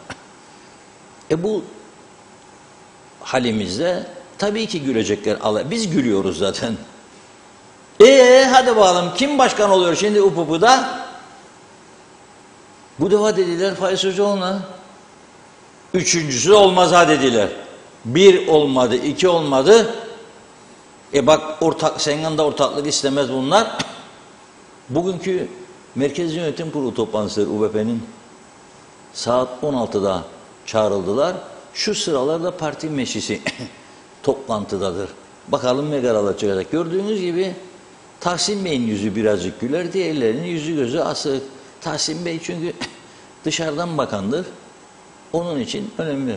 Bak hepsinin yüzü gözü asık. Hele Oğuzhan Hasipoğlu bakan da oldu. O da bir günlük bakan galiba. 24 saat bakan oldu ya. 48 saat dediler. Çekil Oğuz Bey dediler de ileride sana gün doğacak. Baş üstüne dedi çekildi. Yani dünyada böyle siyasetçiler bulabilir misiniz ya? Çekil deyince anla çekil. Faiz Bey de bir hafta evvel dedi ki kurultayla geldim dedi. Kurultayla giderim dedi. Yapma yahu dediler. Kurultay, olağanüstü kurultay olabilmesi için UBP tüzüğüne öyle bir madde koymuşlar ki günü gelmeden gidebilmek için olağanüstü kurultaya parti genel başkanının ya kendi gönlüyle istifa etmesi lazım ya da hayatını kaybetmesi lazım. Allah korusun daha gençtir Faiz Bey. Bir hafta evvel dedi ya kurultayla geldim, kurultayla giderim. Bu konuşmadan 3 gün sonra Faiz Bey bir gaza geçirdi. Allah korudu. Verilmiş sadakası var, iyi insandır diye. Allah daima iyilerin yanındadır. Bir şey olmadı, yarasız belasız kurtardı. 3 gün sonra da gazadan düşündü, taşındı, bilmem biraz daha kaşındı mı? Dedi ki, ben dedi istifa edeceğim. Ama dedi, UPP'den değil dedi hem milletvekilinden. Çünkü milletvekilinden istifa ederse dokunulmazlık düşer. Düşerse de Ersan Saner Bey'in çağrısı devreye girer. Sorgulanabilir o kaset meselesinde. Faiz Bey nitekim bugün gitti çatır çatır istifasını UBP Genel Sekreteri Oğuzhan Hasipoğlu'na verdi. Oğuzhan Bey de bakan olamadı ama şu anda partinin en yetkili makamına gelmiş oldu. Bu da önemli çok. Bu da önemli. Dedi ki parti tüzüğümüz dedi 45 gün içinde olağanüstü kurultay çağırma etkisi veriyor bana dedi. Çağıracağım dedi ve hemen ne yaptı? Merkez Yönetim Kurulu'nu toplantıya çağırdı Yıldırım hızıyla bugün. Ardından da parti meclisini. Tabii büyük konuşmalar falan olacak parti meclisinde. Oluyordur. Belki de şu anda bakayım. Tam başlamak üzere. Olacaktır. Ama ondan bakın 8'i geçirmeyin lütfen. Bu konuşmaların en güzel devam yeri meyhanelerdir. Orada bir meyhane ayarlayın şimdiden. 8'den sonra orada devam. Çünkü 2 tane viski, 2 tane rakı atmadan öyle bu guru salonun içinde herkes cesaretli konuşamaz. Gidince oraya da 2 tek attıktan sonra olur mu ya partimiz falan bilen cesaretli konuşmalar olabilir. Devam ediniz. Nasıl olsa maaşlar bir şekilde ödeniyor. Bak akıllı adam Yeni Maliye Bakanı, iş adamı. Dedi ki yasaklar girmeden alayım dedi 600 milyoncuk borçcuk ki maaşları ödeyeme demesinler. Ali Şam Bey geldi de maaş ödeyemeyen ilk Maliye Bakanı oldu. Olmaz hanesine bunu yazsınlar. Onun için akıllı davrandı, çıktı borçlanmaya. Aldıysa aldı paracıkları bilmiyorum, açıklanmadı da. 600'ü bulabildi mi? Ben umutsuzum şahsen. Ben bankacı olsam vermem. Çünkü neye dayanarak vereceğim? Altın rezervi yok. Maden yatakları yok. Doğal gazı yok. Neye dayanarak vereceğim? Dünya kadar borçlu. Bir iddiaya göre 1,5 milyar euro iç borçları var bankalara. KKTC hükümetinin bütçesi 1 milyar euro değildir. Altındadır 800-750.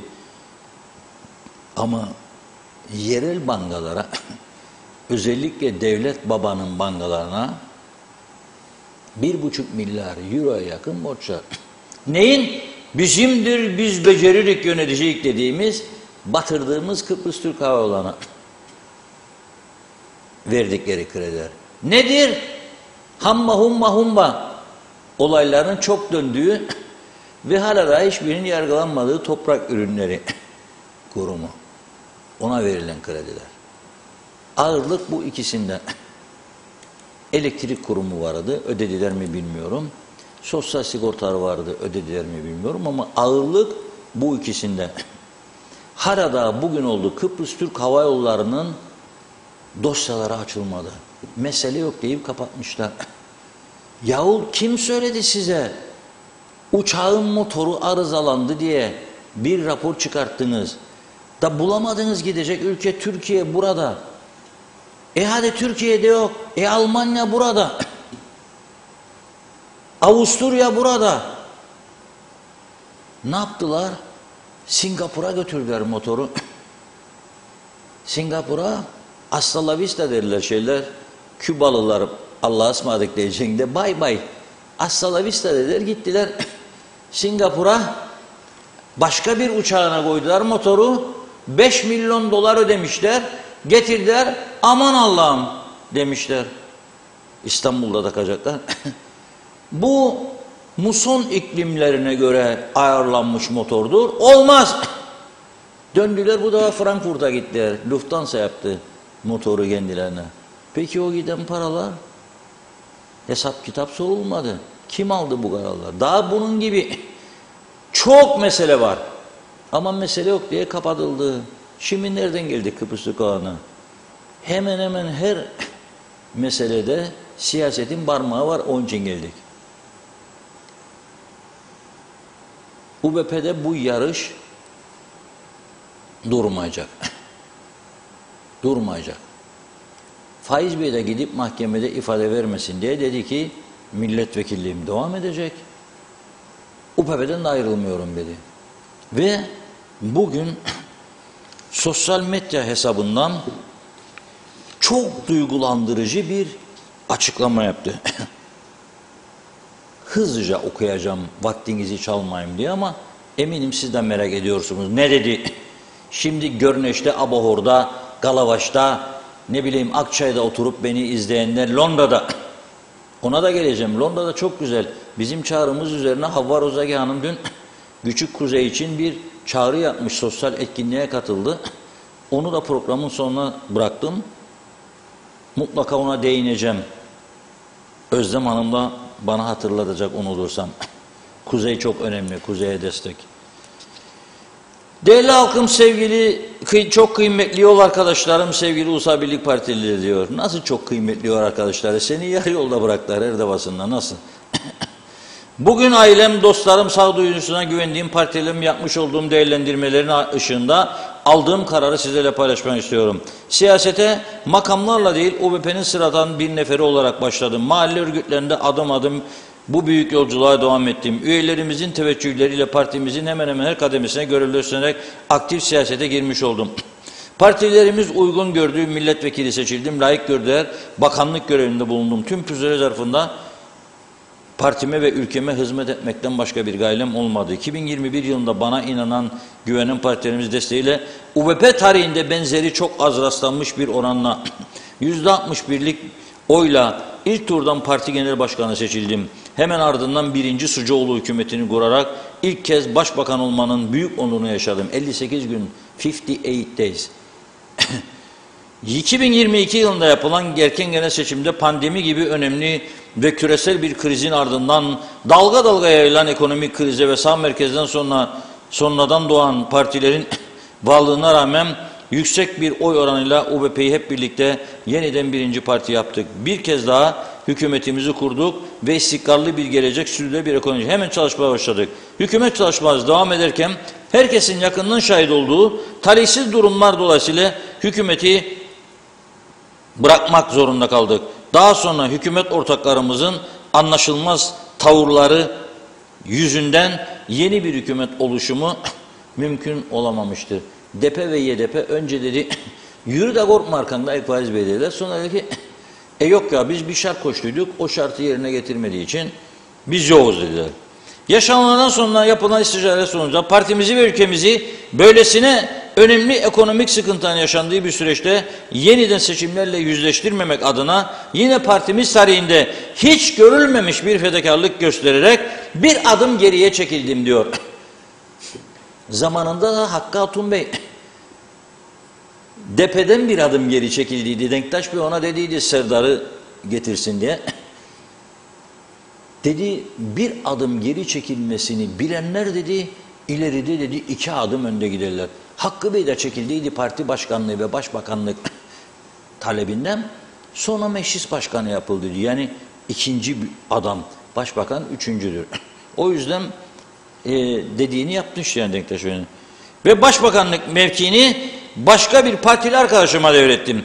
Bu süreç yaşanırken gerek MYK gerekse parti meclisimizin itirazlarına rağmen ülkem ve parti adına bu adımı atmaktan vazgeçmedim. Her zamanki gibi yapıcı oldum. Partimizin bu süreci sağlıklı bir şekilde atlatabilmesi için elimden gelen diyor tüm gayreti ortaya koydum. Gelinen son aşamada yaşanılanlar gösterdi ki bu iki başlı durumu sürdürmek artık olumlu bir katkı sağlamadığı için partimiz içinde de sıkıntılar yaratmaya başlamıştı. İki başlılık nedir? Kendisi genel başkan, Ünal abisi de UBP'lilerin en büyüğü olduğu için ona Ünal abi derler hepsi. Başbakan. Şimdi yerel seçimlere gidilecekse belediye başkan adayları seçilecek. Faiz Bey başlamış bir çalışma yapsın kendi başına. Mesela Gülşah Sammer Manavoğlu'na seni Lefkoşa'nın aday gösterelim demiş. Görüşme yapıldı falan filan. Veya haber saldı kendisi. Bunun gibi birçok insanla istişareye başladı. Bu da gitti. Başka bir ekip dedi. Ama Ünal abi nasıl olacak yahu? Yarın dedi bunun seçtiği adamlar dedi başarısız olursa seni suçlayacaklar ha dedi. Hükümet başarısız onun için kaybetti UPP. Ünal Bey dedi doğru yahu dedi. Benim seçmem lazım. Ama parti başkanı da o zaman madem ki ben başbakanım bir sürede parti başkanından geri dursun. Ersan Bey için durdu da Ünal Bey için neden durmasın? Fedakarlık fedakarlıktır. Bak tarihte diyor ilk defa diyor benzeri görülmedi. Onun için bu durumu sürdürmek diyor partimiz içinde de sıkıntı yaşatmaya başladı. Yaşanan tüm bu sıkıntıların sorumlusu ben olmasam dahi ülkesini ve partisini seven bir kardeşiniz olarak partimizin göz göre göre daha fazla çıkmaza girmesine göz yummanın mümkünü yoktur. Siyasete hizmet için girdim ancak hizmet verilemeyeceğini gördüğüm noktada ısrarla devam etmek benim karakterime uygun değildir. Makamlar gibi diyor, bu süreçte de gelip geçicidir. Makamlar kişilere değil, kişiler makamlara değer katarlar. Partimiz mutlaka doğru yolu bulacak ve ülkeye hizmet adına en doğru adımları yeniden atacaktır. Kararım partimi değil, siyaseti değil, genel başkanlık görevini bırakmaktır. Siyaseti bırakmam dedi, partimi de bırakmam, genel başkanını. Bu bağlamda diyor, partime ve ülkeme hizmet etmeye dün olduğu gibi bugün de yarın da devam edeceğim. Bu ciddi bir kararlılıktır. Bugüne kadar onurla yürüdüğüm UBP Genel Başkanlık görevinden bugün itibariyle istifa ediyorum. Hiçbirimiz UBP'den diyor daha büyük değiliz. Asıl olan UBP Partisi'dir. Asıl olan uğruna canlarımızı feda ettiğimiz devletimiz Kuzey Kıbrıs Türk Cumhuriyeti. Büyük bir gurur duyuyorum gerçekten ben. Kuzey Kıbrıs Türk Cumhuriyeti dünya tanımasa da inadına tanıtmak için bunları yapıyor bence. İnadına 6 günde hükümet değişiyor. İnadına 4 ayda 5 tane elektrik kurumu başkanı değişiyor. Tanımazsınız beni ha. Tanıtacağım kardeşim sizi diyor. Bak para mara da vermem ha diyor. Tanıtma dairesi var onu da istemem. Otursunlar klima altında diyor. Öderim diyor. Burneyden gelir. Ev formasyon istemem diyor. Başbakanlık, bakanlıklar bir ele danışman, basılmasın. Berete merete. Hayır. Bu şekilde ben diyor KKTC'yi size tanıtacağım. Ve tanıtıyor gerçekten. Birileri bunları yazsa böyle özet halinde İngilizce, Almanca, Fransızca, Arapça, Japonca da dağıtsa vallahi billahi tanınacak KKTC. Gerçekten söylüyorum tanınacak. Yani hatta özel uçakla aldırabilirler. Cumhurbaşkanı buradan götürsünler Tokyo'ya mesela Japon Başbakanı'yla görüşmeye. Veya bir sonra gelecek başbakanı. Bu vesileyle görev süresince hep yanımda olan aileme kader birliği yaptığımız gençlik ve kadın örgütlerime, örgüt başkanlarına, ilçe başkanlarına, yönetimlerine, MYK, PM üyelerine, belediye başkanlarıma, belediye meşru üyelerime her koşulda tereddütsüz destek veren partili kardeşlerime, milletvekili arkadaşlarıma, kabinede görev yapan bakan arkadaşlarıma, görev sürem boyunca katkılarını bizden esirgemeyen Türkiye Cumhuriyeti Devleti'ne ve hükümetlerine, Kıbrıs Türk halkına teşekkürü bir borç biliyorum. Çok güzel ve seviyeli bir açıklama yaptı Faik Sucuoğlu Bey. Herkese teşekkür etti. Şikayetçi olduğu hiçbir kimse yok. Bak parti meclisine teşekkür, MYK'ya teşekkür, milletvekillerine teşekkür, bakanlara teşekkür, halka teşekkür, ana vatana teşekkür. Demek ki memnun olmadığı bir taraf yok. Bu kendisinin onurlu ve gururlu kararının bir sonucudur. Saygı duymak lazım. Buyurun o zaman. Evet, teşekkürler Reşat Bey. İsmet Ezel bizlerle imza atan başkanlar tutuklanırsa ne olacak BRT müdürü gibi diye sormuş. Erdal Yarkın iyi yayınlar dilerim demiş. Teşekkürler. Yakup Karşılı iyi yayınlar. Bir Kuzey Kıbrıs Türk Cumhuriyeti vatandaşı olarak bu gibi kaoslar yaşanmasına çok üzülüyorum. Sanırım Kuzey Kıbrıs Türk Cumhuriyeti komple yoğun bakıma alınması gerekiyor. Doğan Palyalı, velhasıl artık mutluluğu arar olduk. Ne kadar zengin olursan ol, hangi makamda olursan ol, mutlu musun? Değilsin, sen asıl buna bak diye de eklemiş izleyicimiz. Oytun Andaş, 20 sene önce 23 Nisan günü açılan sınır kapılarıyla otomatik federe Türk Devleti devreye girdi. Resmen yaşam bulmasın diye müzakere devamını isteyen siyasiler haliyle biz Türkleri siyasette görmek istemeyeceğiz. Lakin varız, var olacağız diye de eklemiş. Salih Kanal, Cumhurbaşkanlığı belediyeleri kapatma yasasını imzaladığı sıra o yasayı da Anayasa Mahkemesi'ne taşımada. Anayasaya aykırı iptal olacağı net tartışılmaz demiş. Oytun Andaş, müzakereler bitti, Muz Cumhuriyeti sona erecek yorumunda bulundu. İsmail Gür Akensel, Odri Modriler, Dolsun Bodriler yorumunda bulundu. Müge Çolakoğlu, özlediydik süper dedi. Erol Topçu süper yorumunda bulundu yine. Yağmur Efe, bir yorumda bulundu, yardım çağrısında bulundu. Gaye Kok, tam yerinde ve güzel oldu, Hodri Meydan özlemişiz dedi. Hasan Nihat Erduran, Aydın Çubukçu müthiş dedi. Yine devam ediyoruz. Hasan Yalınca, herkes bilir bu yaşadıklarımızın sebebini ama dile getirmezler. Ha ne zaman ki dile gelecek o zaman başaracağız dedi. Doğan Palyalı, ömrü hep dilemekle geçti ama kendi söyledikleri ne dinlendi ne de işitildi. Desene boşuna yüksek ses çıkartıp boğazını ağrıttı. Daha iyisini sen söyle de işitiriz demiş. Çağatay Doluner bizlerle. Her zaman Reşat abinin dediği gibi maskaraliki bunların işi yorumunda bulundu. Oytun Andaş, biz Anadolu Türklerin Avrupalı hak ve menfaatleri 20 yıldır yok sayılıyor. Bu düzensizlik düzeni daha çok kabul edilemez. Avrupa'nın verdiği imkan içerisindeki siyasi oyunlarla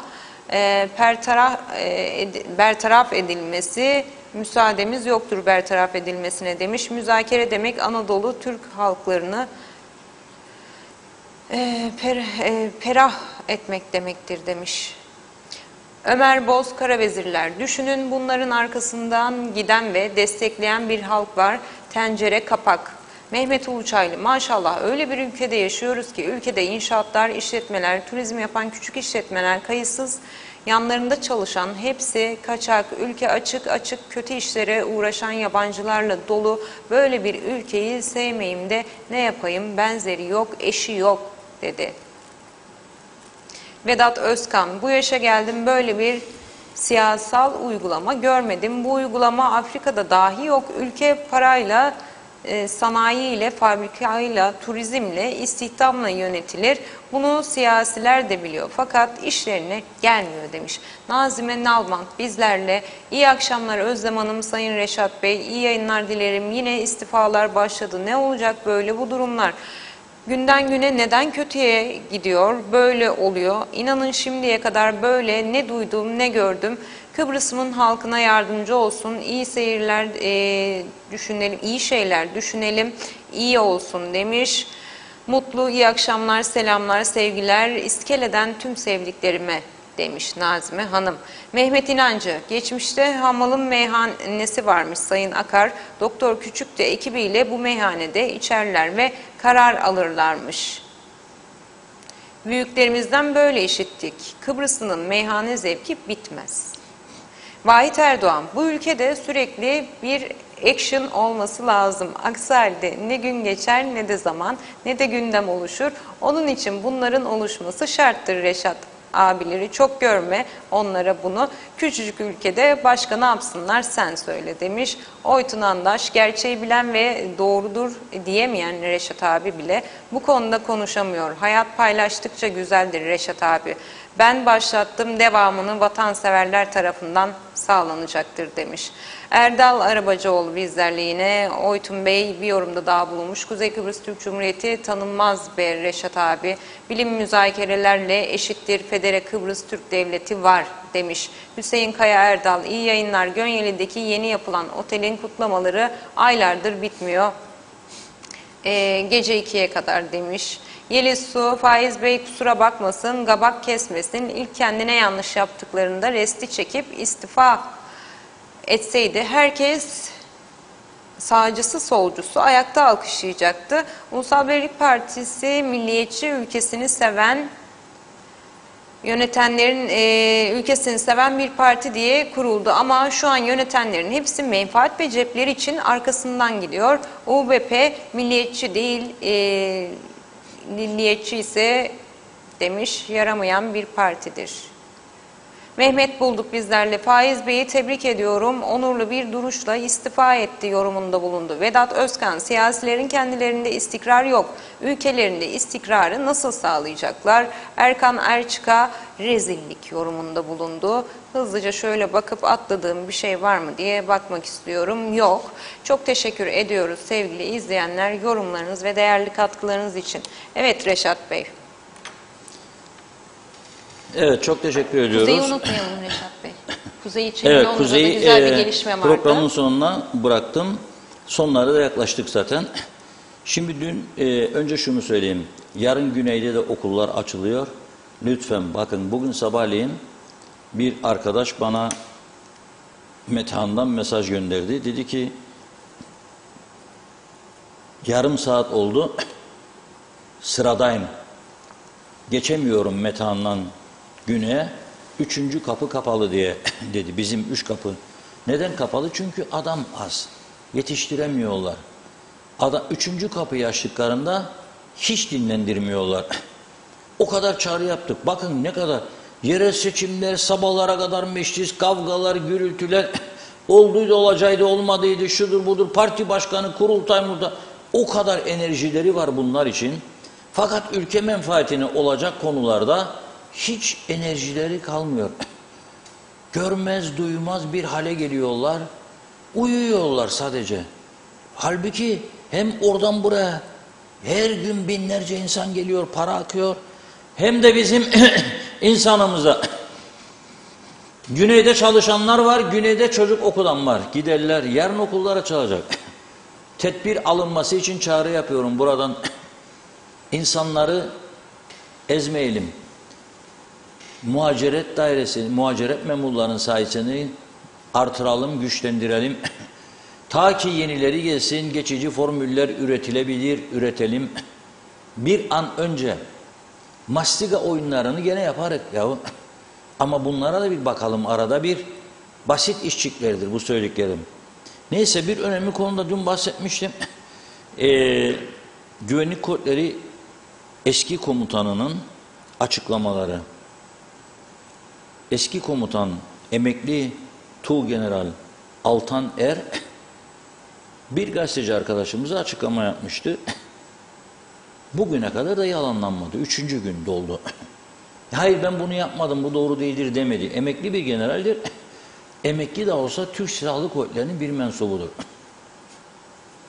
Yanlış bir şey olsa yanlıştır der. Ben söylemedim der. Şu saate kadar tutuklanmadı da yanlış bir şey yaptığı konusunda veya sorgulanmadı. Şimdi bir takım sözler söylediği iddialar vardır. Bunlar gazetelere yansıdı. Şimdi dün tabii muhalefet kanadı ne der diye herkes bekledi. Akşam saatlerinde Halkın Partisi Genel Başkanı Kudret Özersay'dan bir açıklama geldi. Sadece muhalefet kanadından. Daha CTP'den, TDP'dan, BKP'dan falan bir yerden bir şey gelmedi. Özersay, Güvenlik Kuvvetleri eski komutanı emekli general Altan Er'in iddialarına dikkat çekerek yetkililere sordu. Bunlar doğru mu? Neydi Altan Er'in iddiaları? Poliste 7 kişinin birilerine hizmet ettiği ve 5 tanesinin görevden alıkonduğunu, 2 tanesinin görevlerinin pasifleştirildiğini ve kendisine yapılan teklifleri açıklamıştı KKTC üst düzeyi tarafından. Ama bugün Cumhurbaşkanlığı bir açıklama yaptı. Biz programa geleceğimiz saat gördüm. Diyor ki, Cumhurbaşkanı Ersin Tatar hakkında ortaya atılan mesnetsiz iddialarla ilgili her türlü yasal hak kullanılacaktır diyor. Halka gerçek dışı ve karalamaya yönelik yayınlara itibar etmeme çağrısı yaptı Cumhurbaşkanı. Kendilerini gazeteci olarak tanımlayan lakin çeşitli odaklarca güdümlenmiş zatlar tarafından kimi zaman gerçek dışı, kimi zaman çarptırılmış bir şekilde yapılan yayınlarla halkımızı yanıltmaya yönelik yapılan manipülasyonla bezenmiş iddiaların üzülerek devam ettiğini gözlemlemekteyiz diyor. Ana muhalefet CTP'nin sahibi olduğu Yeni Düzen Gazetesi'nin ve Kanal Sim'in maaşlı personeli malum bir şahıs tarafından sistematik bir şekilde Cumhurbaşkanı Ersin Tatar'ın şahsına yürüttüğü etik olmayan ve gerçek dışı iddiaların dozunu artarak devam ettirilmesi, demokrasi, medya etiği gibi onurlu kavramların işi boşaltarak her fırsatta dilinden düşürmeyen ilgili gazete ve kanalın yöneticilerinin ise bu seviyesiz ve gayri ahlaki yayınlara müsamaha göstermesi hem ülkemizin demokrasisi hem de toplumsal barışına utanç verici diyor. Çok sert bir açıklama geldi. Neden bunu? O gazeteci dediği Serhat İncilli'den söz ediliyor. Çünkü komutanla o konuştuğunu yazdı. Konuştum dedi, söylediklerini aynen satırı satırına yazıyorum dedi ve Cumhurbaşkanı'nın adını da ben şimdi Ersin Tatar olduğunu öğrenmiş oldum. Üst düzeyde dediği ET isimli yetkili dedi. Ben de bugün bu açıklamayla Ersin Tatar'ı kastettiğini Cumhurbaşkanı kendisi doğrulamış oldu. Tabii komutan bunu söylediğimi söylemediğimi diye bir şey var ortada. Şöyle diyor, geçmişte güvenlik kuvvetleri komutanı olarak görev yapmış bir komutanla yaptığı iddia edilen bir telefon görüşmesi referans gösterilerek yayın düzeninde yer alan kimi iddiaların dozajı atılarak Avrupa Gazetesi'nde de ön sayfadan pervasızca yayımlanması düşmanımın düşmanı dostumdur ilkesinin günümüzde vuku bulan trajik halidir. Tabii Serhat İncirli uzun zamanlar Cumhurbaşkanı televizyonda sabah yorumlarını yapan arkadaştı. Ve Rum yanlısı olmakla suçlanırdı birçok çevre milliyetçi. Hatta Cumhurbaşkanı'na sorulurdu, sen bu adama nasıl izin verin televizyonda falan filan. Hatta bir ara iddia edilmişti ki Cumhurbaşkanı danışman da yapıldı ama birkaç saat sonra o karar iptal edildi diye. Diyor ki, öne sürüldüğü gibi geçmişte güvenlik kuvvetleri komutanı olarak görev yapan emekli bir komutanla ne iddia edilen şahıslarla ilgili bir görüşmesi olmuş, ne de Cumhurbaşkanı tarafından bahse konu komutan Türkiye Cumhuriyeti Milli Savunma Bakanı'na şikayet edilmiştir. İddialar arasında emekli general demişti ki, bana demişti üst düzeydeki yetkili ET, seninle anlaşamadığımızı Hulusi Bey'e de bildirdim, Hulusi Akar'a. Şimdiki Savunma Bakanı. Eski Genelkurmay Başkanı. Bu diyor ki böyle bir şikayet olmadı diyor.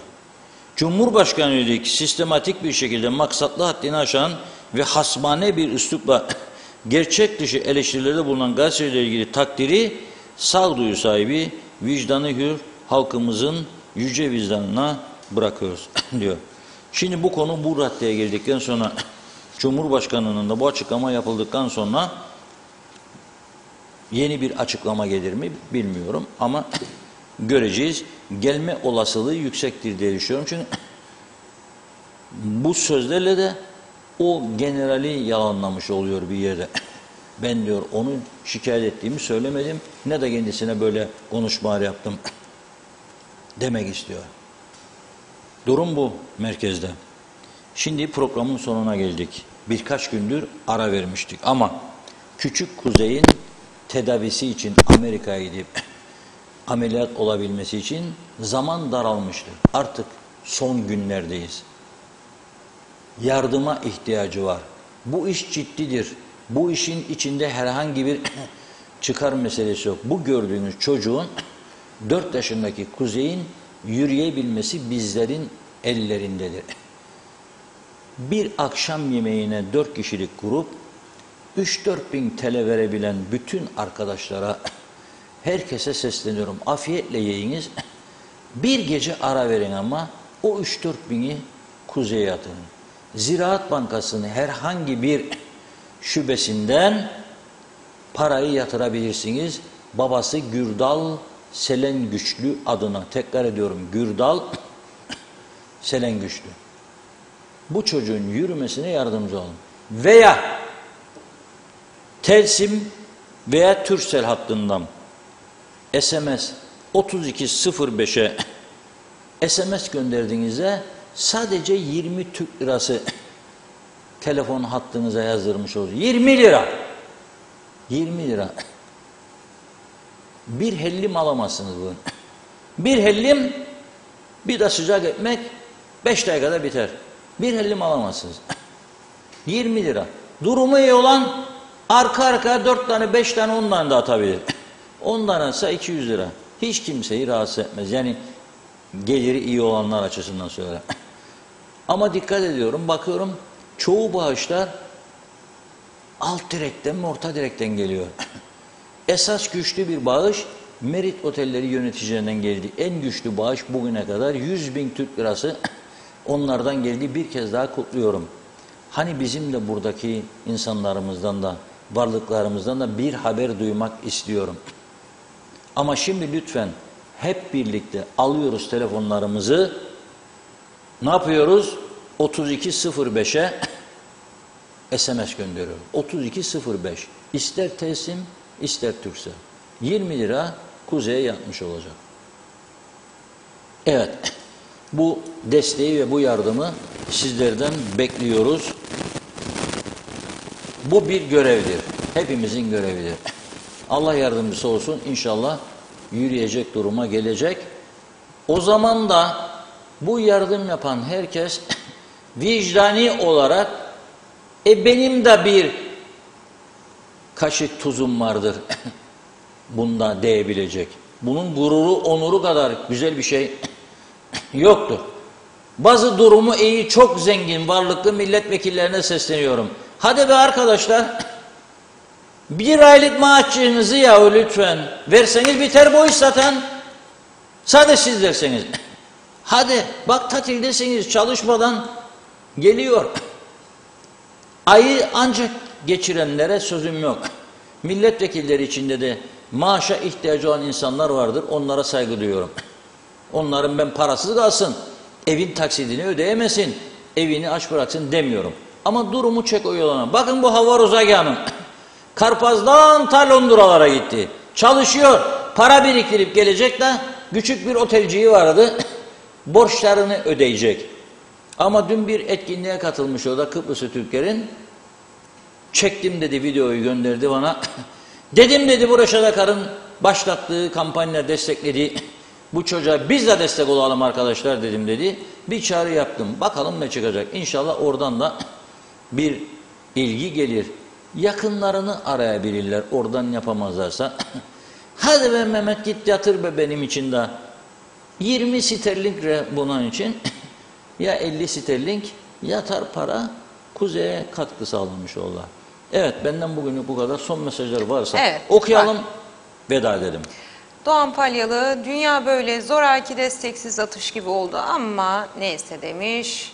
Karşılıklı konuşmalar olmuş. Oytun Andaş, Federe Kıbrıs Türk Devleti imkanıyla direkt Avrupa'ya gidilebilir. Kapı değil, yere sadece çizgi çekilecek demiş. Cengiz Soyer, Sucu da gitti, yakında hükümet de gidecek demiş.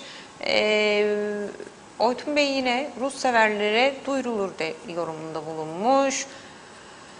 Hasan Bey, Serhat parayı verene işler, profesyonel eskiden beri CTP'li biridir demiş Nihat Erduran.